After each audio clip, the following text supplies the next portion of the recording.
première vidéo d'un rendez-vous mensuel que l'on a choisi d'appeler les rendez-vous de la galerie. Alors aujourd'hui, nous ne serons que tous les deux, mais notre but est de faire intervenir lors des prochains rendez-vous des personnes avec qui Pierre Parcé aimerait échanger sur divers sujets en lien avec les arts et plus particulièrement la photographie.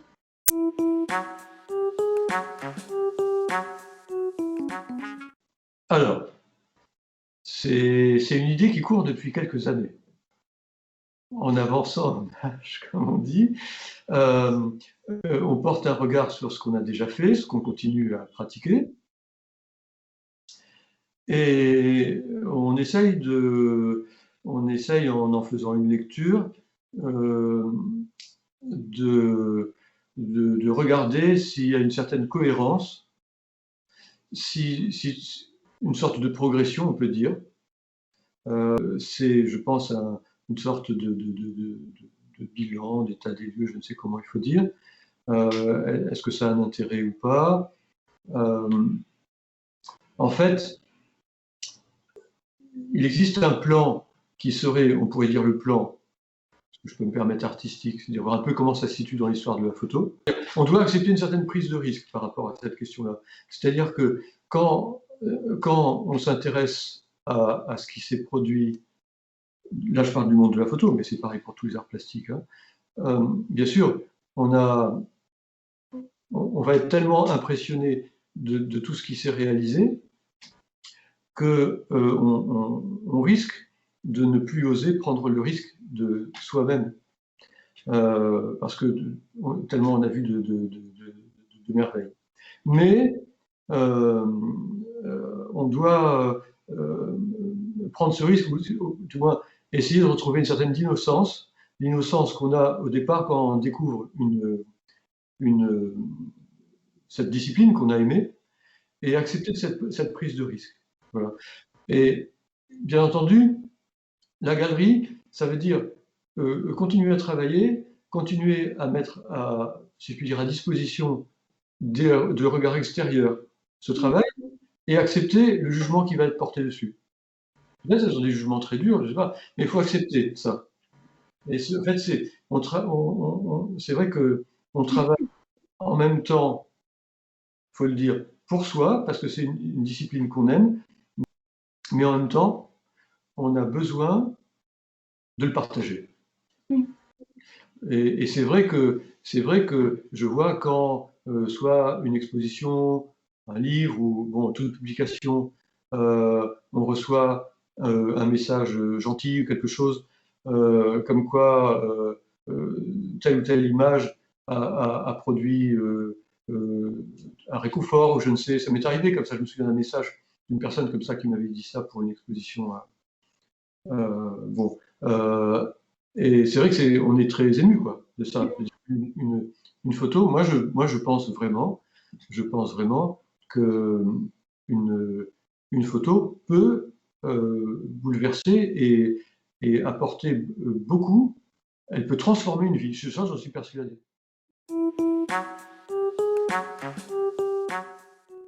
À mon point de vue, une photo, c'est d'abord un objet, c'est un tirage photographique. L'image, quand on va on dit la prendre, c'est-à-dire qu'elle va rester fixée sur le film ou le capteur, elle est bien un événement qu'on a arrêté comme ça. C'est important, à mon point de vue, de continuer à montrer et inciter les personnes à regarder des tirages, parce qu'on a besoin, c'est inscrit en nous, on a besoin du rapport, je dirais, physique à cette image. Et en plus aujourd'hui, on peut faire, c'est notre choix à la galerie, des tirages sur des très beaux papiers, ces papiers un peu texturés qui ont une jolie matière et qui, physiquement, sont plaisants. Je dirais presque, il y a des tirages. Moi, je sais que, par exemple, tout ce qu'on appelle eau forte, par exemple, là, on a, comment dire, ça a besoin d'être regardé de près, ça doit se toucher. Et les tirages, par exemple, les tirages, on peut très bien imaginer que quelqu'un dans une galerie achète des tirages pour les mettre sur le mur, mais peut être aussi des tirages qu'on met dans une boîte pour régulièrement, comme un beau livre, ouvrir la boîte et regarder ces tirages comme ça de près, les toucher, les passer les uns après les autres. Il y a un rapport physique et dont notre époque a sans doute besoin, parce que l'écran c'est virtuel, c'est pas la vie. On est fait avec un corps et ça doit s'exprimer.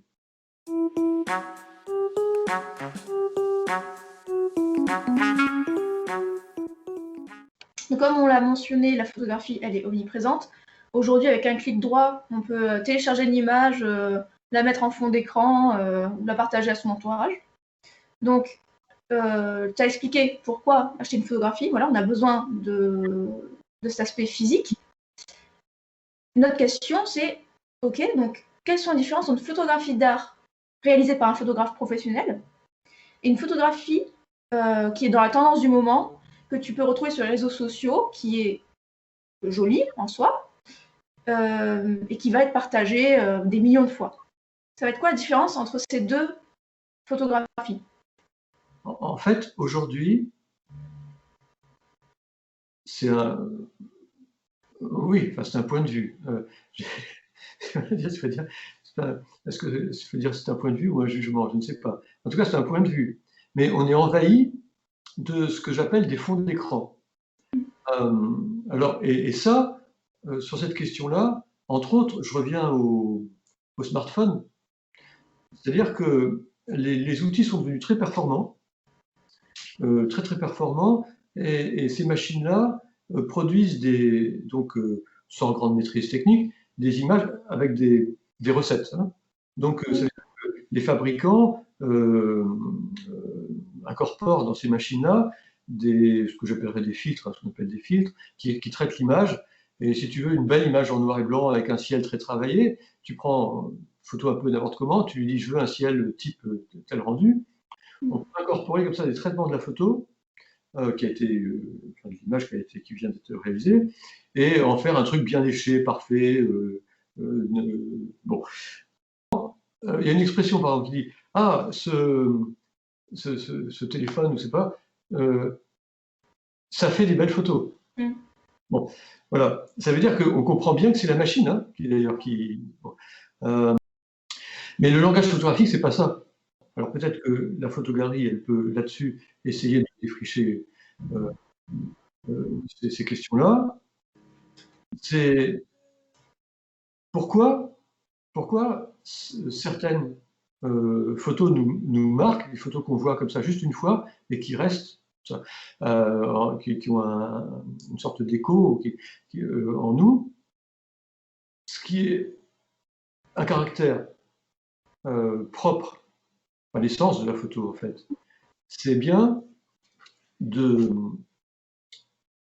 c'est d'arrêter le temps, ça veut dire de fixer une situation, d'évoquer un instant, et surtout dans une dimension documentaire. Là, il ne faut pas oublier que ce qu'il y a de singulier dans la démarche photographique, c'est qu'au-delà même de la forme, c'est une évocation du réel. C'est une évocation d'un instant qui peut avoir une grande densité.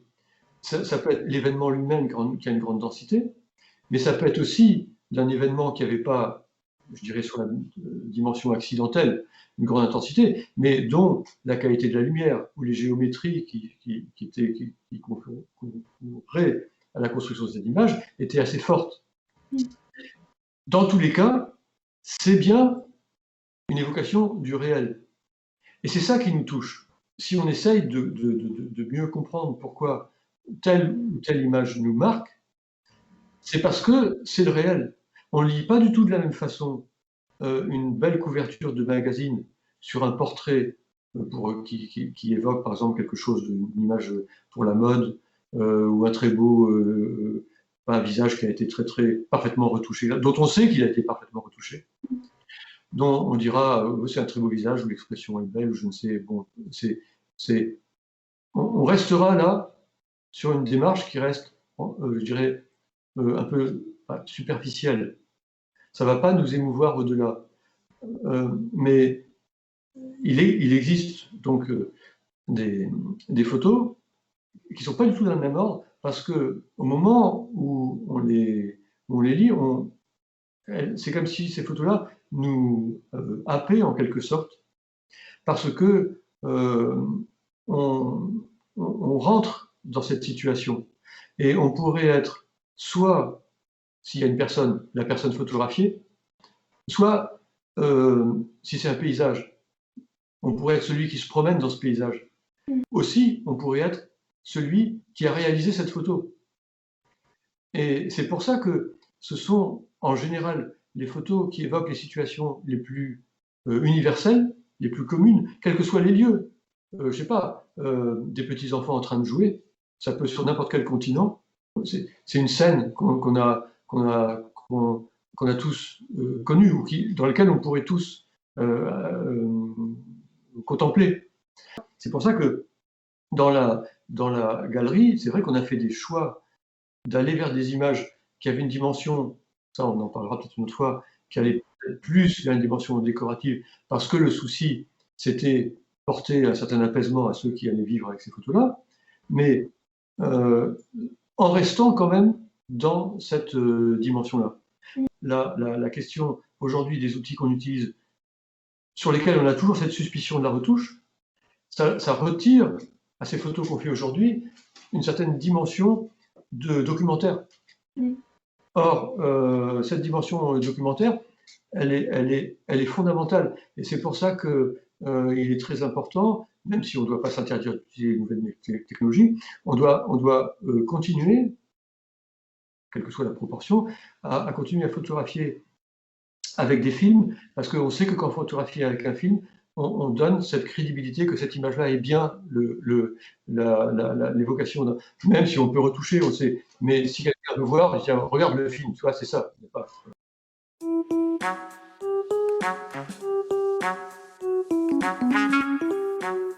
a fait un texte explicatif sur les différents types de tirages qu'on peut accéder directement depuis le menu du site. En effet, la photographie omniprésente, en particulier dans les médias, elle est aussi assez paradoxalement méconnue du grand public en ce qui concerne ses aspects techniques. Tu parlais de tirage, etc. Pourquoi on a fait cette présentation? On n'est pas forcément habitué à voir ça sur une galerie photo. Là, on est rentré vraiment dans l'explication pédagogique. Oui. Il existe différents types de galeries de photos.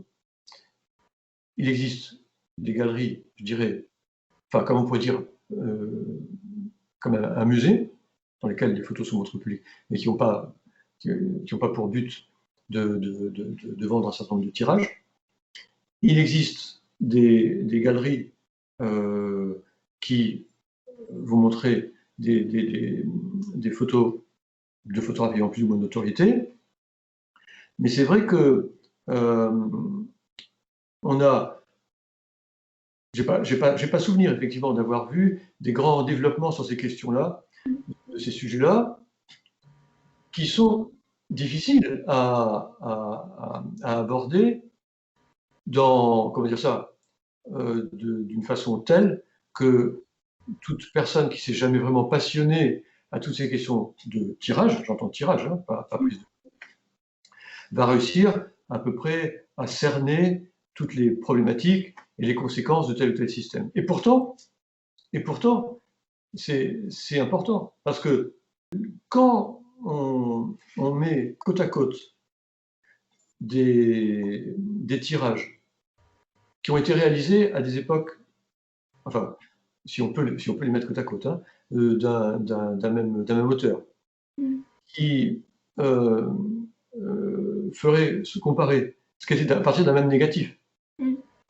Je prends le patrimoine photographique, hein, ce qui était la façon de tirer des années, on va dire, 50, entre deux guerres. Et puis ce même négatif qui sera tiré aujourd'hui, ou du moins, non, tel qu'il aurait été tiré dans les années, mettons, 80-90, et puis comme on le tire aujourd'hui, on verrait que de ce même négatif, il y a une façon, un peu comme pour la musique, un peu comme quand on regarde comment on interprète la musique baroque aujourd'hui, comment on l'interprétait il y a 50 ans. En tout cas, ce qui se passe, c'est que pour bien l'apprécier, quand on va dans une exposition, ces différents tirages et voir un peu comment ils ont un aspect bien particulier peut-être, ce qui nous ferait comprendre par exemple que la façon de tirer autrefois, je dis autrefois, je dirais même, je dirais à partir de dans les années 60, je pense, c'est à partir des années 70 par là, on a commencé à vraiment porter sur la qualité du tirage un grand soin. C'est d'ailleurs pour ça que c'est important de temps en temps d'aller regarder des rétrospectives avec des tirages, ce qu'on appellerait vintage, des tirages vraiment, genre tirage d'entre-deux-guerres des années 50. On s'aperçoit qu'on tirait des formats beaucoup plus petits, et les tirages étaient très petits. Aujourd'hui, on ne pourrait pas faire une exposition comme ça, du moins, sauf si on expose ses originaux. Dans les expositions aujourd'hui, on fait des tirages immenses, les outils le permettent. Mais sinon, alors, ça veut dire que quelqu'un qui ne connaît que ça, si on lui met un tirage tel qu'il était pratiqué par un photographe qui fait partie aujourd'hui des grands photographes en petit, les gens vont dire mais ça vaut rien ça. Donc se cultiver sur ces questions c'est important. Et le texte là, c'est un texte qui voudrait être un peu un rappel un peu historique de tout ça, et en tout cas qui va permettre de mieux mesurer ce que sont les limites des différents procédés. Et c'est vrai que c'est important de continuer, peut-être même si c'est une petite production, de continuer à faire des tirages à l'agrandisseur, parce que le geste est important, et parce que le rendu qu'on a quand on réalise des tirages à l'agrandisseur, sur la question du travail de la lumière, des différentes zones, ça a amené une façon d'aborder les tirages, même si aujourd'hui on reproduit un peu le même geste avec un ordinateur. Et puis parce que, ne serait-ce que le fait que, pour faire comprendre que quand on fait un tirage avec un agrandisseur, ça va nécessiter beaucoup de temps, et que donc on ne pourra jamais faire deux tirages identiques, et bien entendu, question commerciale, mais oui, ça vaut beaucoup plus qu'une image qui est passée, si je puis dire, par la moulinette de l'ordinateur, lequel va permettre de faire un travail peut-être très beau, parfait, mais dont on pourra faire plusieurs exemplaires, même si on se limite volontairement, hein, parce que aussi ça, il ne faut pas croire que sortir avec ces traceurs qui font un très beau travail, ça ne sort pas tout seul, et c'est loin d'être évident, mais on peut quand même, dans le temps, en faire plus. Et par exemple, sur les tirages qu'on dit vintage, moi, si je fais un tirage aujourd'hui, je fais quelques tirages. Quand j'ai réalisé un tirage qui me paraît correct, bon, je réalise après une autre feuille, parce que j'ai tout en mémoire, la façon de régler mon tirage, d'exposer les différentes zones, donc je fais un autre, et puis ça, terminé, que je ne vais pas en faire plus, hein. Donc je vais avoir fait deux tirages, et puis c'est tout. Donc, et puis quand j'aurai quitté ce monde, ben, il ne restera que ça. Voilà. Donc peut-être que, comme je n'ai pas beaucoup de temps, et que pour faire, si je veux tirer à l'agrandisseur, dans la journée, je vais faire quoi? 2, 3 tirages, hein, pas plus. Donc il y aura mettons, maxi 3 négatifs différents, 2 tirages de chaque. Et puis, je n'aurai pas le temps d'en faire d'autres pendant X temps, donc peut-être que les prochains, ça sera dans, je ne sais pas combien de temps. Voilà. Donc, bien sûr, ça fait partie aussi de ces contraintes-là qu'il faut connaître et il faut expliquer.